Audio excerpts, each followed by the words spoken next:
This is TWiT. The Revvl, $125 for Android 7.0 Nougat, 5.5-inch screen, a 13-megapixel camera, 32 gigs of storage, a fingerprint sensor, 5.5-inch screen, in case I didn't say that already.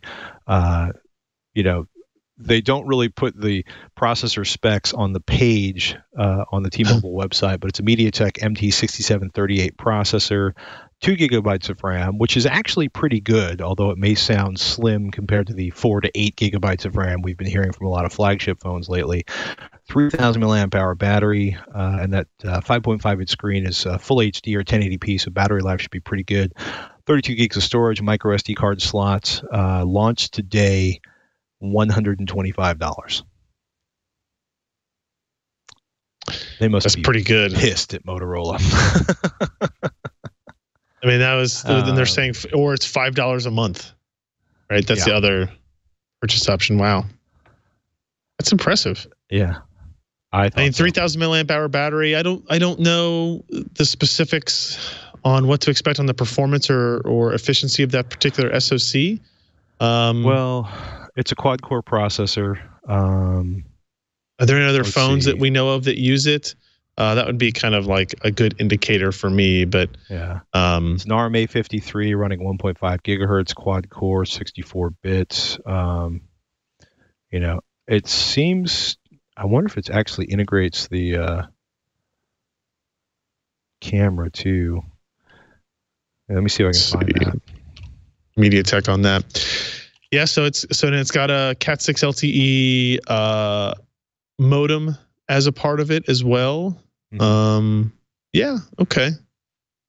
Announced in December of last year, so still relatively new SoC in terms of how those things go. Yeah.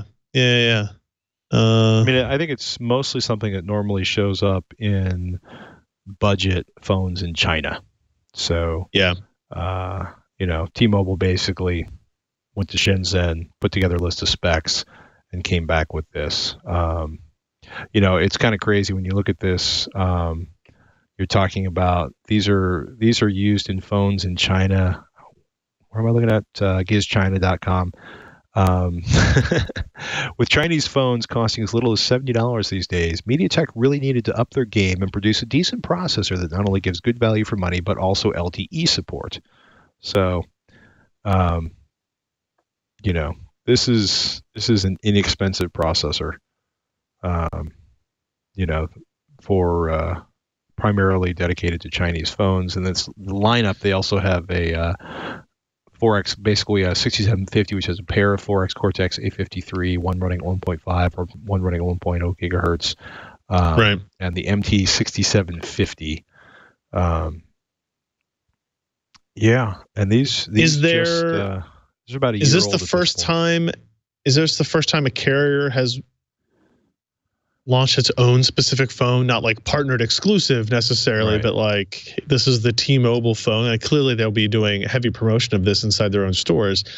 And there's definitely a different segment of consumers that want something like this versus an iPhone, right, or a Galaxy S8 or something like that. But I imagine if my mom goes into a T-Mobile store and says, I need a phone, this is the one that they're going to be pushing heavily. Mm-hmm.